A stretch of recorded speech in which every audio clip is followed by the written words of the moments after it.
Olá, bem-vindos a mais uma análise aprofundada aqui no Concurseja. Hoje a gente vai mergulhar fundo na estrutura básica das relações de consumo no Brasil. Exato. Vamos usar como guia alguns trechos de um material jurídico bem detalhado que a gente separou. Isso aí. E a nossa missão aqui é assim: entender bem quem são as peças-chave dessa relação. O fornecedor de um lado e o consumidor do outro. Tudo isso olhando pelo prisma do Código de Defesa do Consumidor, o nosso CDC. Perfeito. E claro, entender por que acertar nessa definição é tão fundamental, né? É crucial, porque definir corretamente quem é quem, bom, é o primeiro passo para a gente saber se o CDC se aplica ou não naquela situação específica. É isso que abre a porta para todas as proteções que ele oferece. Entendi. Então hoje vamos destrinchar os elementos essenciais dessa relação jurídica, como está bem colocado nos materiais que a gente está usando. Bacana. Então, para a gente começar do começo mesmo, o que exatamente define, o que estrutura essa relação jurídica de consumo?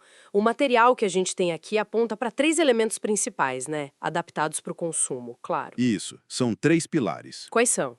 Primeiro, os sujeitos. Ou seja, tem que ter um fornecedor e um consumidor. Certo, as duas pontas. Exato. Segundo, o objeto, que nada mais é do que o produto ou o serviço que está sendo negociado, que está no centro da relação. O bem da vida, como dizem, né? Perfeito. E terceiro, precisa ter um vínculo jurídico entre eles. Um fato que gere essa relação. Normalmente é um negócio jurídico, né? Uma compra, uma contratação de serviço, algo assim. Tá claro. Vamos então focar nesses sujeitos, começando pelo fornecedor. O artigo 3º do CDC parece que abre bastante o leque, né? Quem pode ser considerado fornecedor? Abre muito. O legislador foi bem amplo aí. Olha, pode ser pessoa física, pode ser pessoa jurídica, tanto faz se é de direito público ou privado. Mesmo empresa pública. Sim, mesmo empresa pública ou sociedade de economia mista que atue no mercado. E mais, pode ser nacional ou estrangeira. Ah, interessante. E até mesmo entes que não têm uma personalidade jurídica formal, sabe? Tipo uma massa falida, um espólio ou até um camelô, um vendedor ambulante. Nossa, então é bem abrangente mesmo. O que importa, então? Qual é o critério central? O ponto crucial, e o texto que a gente está analisando destaca bem isso, é o desenvolvimento de uma atividade no mercado de consumo. Atividade. Essa palavra parece chave. Explica melhor isso. Significa que não pode ser um ato isolado esporádico. Para ser fornecedor para o CDC, a pessoa ou a entidade tem que exercer aquela atividade de forma habitual, profissional. Ah, entendi. Então, se eu vender o meu carro usado uma única vez porque comprei um novo, eu não sou considerada fornecedora naquele caso. Exatamente, esse é um exemplo clássico. Você não está desenvolvendo uma atividade de venda de carros. Falta a habitualidade, o profissionalismo. Certo. O texto até faz uma ponte interessante com a definição de empresário lá do Código Civil, né? A ideia é parecida. Alguém que exerce profissionalmente uma atividade econômica organizada. Faz sentido. E exemplos dessas atividades? Bom, o próprio artigo 3º já lista algumas: produção, montagem, criação, construção, transformação, importação, exportação, distribuição ou comercialização de produtos. Ou prestação de serviços. É uma lista exemplificativa, claro. Entendi. Fabricar, importar, distribuir, prestar serviços, tudo isso feito com uma certa regularidade, com profissionalismo? Isso. Esse é o espírito da coisa. E tem mais um ponto importante que é a doutrina, ou seja, os estudiosos do direito e a jurisprudência, as decisões dos tribunais desenvolveram. O chamado fornecedor equiparado. Fornecedor equiparado. O que seria isso? São aqueles que, mesmo não sendo o fornecedor direto do produto ou serviço principal, têm uma participação tão relevante na cadeia de consumo que também podem ser responsabilizados. Eles se equiparam ao fornecedor. Hum. Tipo quem, por exemplo? Pense, por exemplo, em intermediários, plataformas de vendas online, marketplaces. Eles não fabricam o produto, mas conectam quem vende e quem compra, facilitam o negócio, lucram com isso. Ah, claro. Fazem parte da relação, né? Com certeza. Outro exemplo que aparece em decisões judiciais: administradores de bancos de dados de crédito, tipo Serasa, SBC. Ou até, como citado em alguns casos, instituições financeiras que estavam ligadas a um financiamento que deu problema e levou a uma negativação indevida do consumidor. Entendi.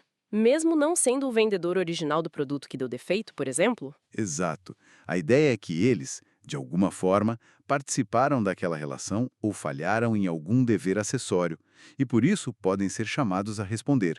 E o mais importante, muitas vezes essa responsabilidade é solidária. Solidária. Quer dizer que o consumidor pode cobrar a reparação inteira de qualquer um deles, do fornecedor direto ou do equiparado. Precisamente. Isso aumenta muito a chance do consumidor ser efetivamente reparado, né? Ele pode escolher contra quem vai direcionar a ação ou cobrar de todos eles juntos. Nossa, isso é uma ferramenta poderosa para o consumidor. Bom, falamos bastante do fornecedor. Vamos virar a chave agora. E o outro lado da moeda? Quem é o consumidor pro CDC?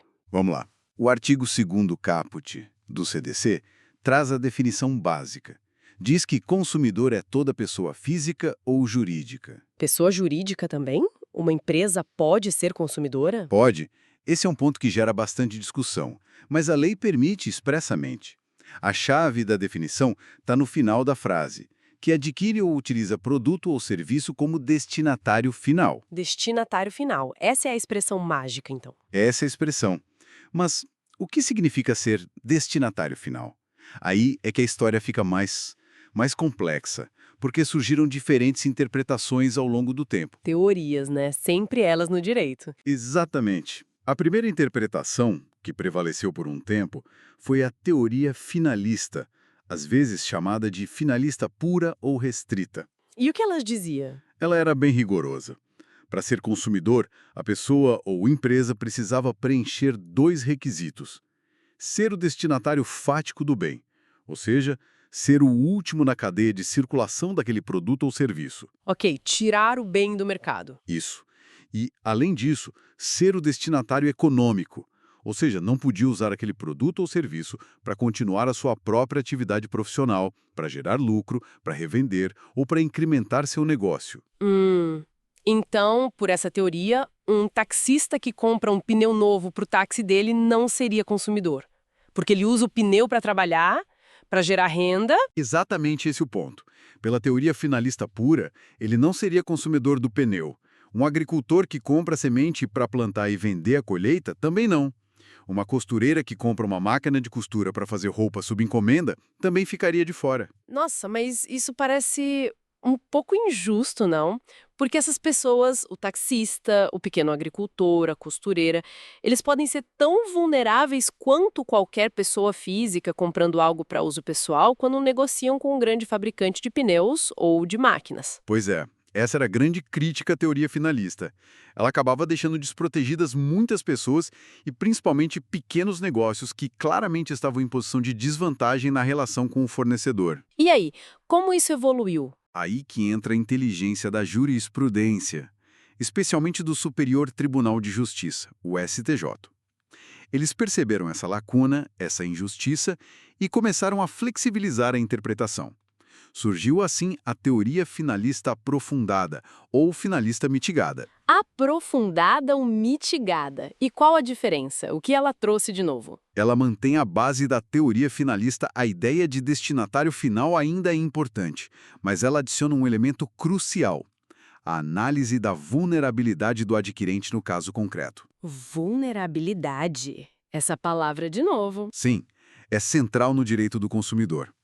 A teoria finalista aprofundada diz o seguinte: mesmo que a pessoa física ou jurídica utilize o produto ou serviço na sua atividade profissional, Como taxista com pneu. exato, mesmo assim, ela pode ser considerada consumidora se naquela relação específica com aquele fornecedor ficar demonstrada a sua vulnerabilidade. E que tipo de vulnerabilidade? Pode ser de vários tipos. A mais comum é a vulnerabilidade técnica, quando a pessoa não tem conhecimento específico sobre o produto ou serviço que está comprando.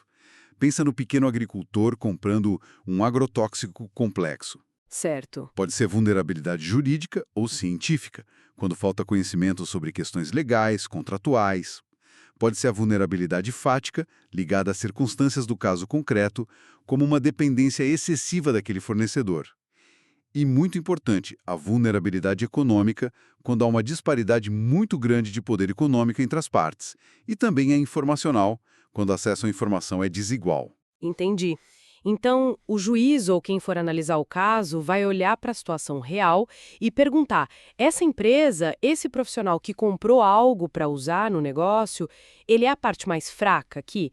Ele teve dificuldade de entender o contrato? Ele teve poder de barganha? Se a resposta for sim para essa vulnerabilidade. Aí ele pode ser enquadrado como consumidor, mesmo usando bem profissionalmente.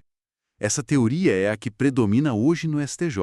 Foi uma evolução muito importante para ampliar a proteção do CDC. Com certeza, reequilibrou a balança em muitas situações, imagino. Isso trouxe muitos pequenos empresários, profissionais liberais, para debaixo do guarda-chuva do CDC, né? Sem dúvida, trouxe justiça para muitos casos onde antes a pessoa ficava sem a proteção especial do código. Legal. Então, temos o consumidor padrão, que é o destinatário final, agora entendido por essa ótica da teoria finalista aprofundada. Mas acho que tem mais gente que o CDC protege, né? Mesmo quem não comprou nada diretamente. Tem sim. O CDC é muito protetivo nesse ponto.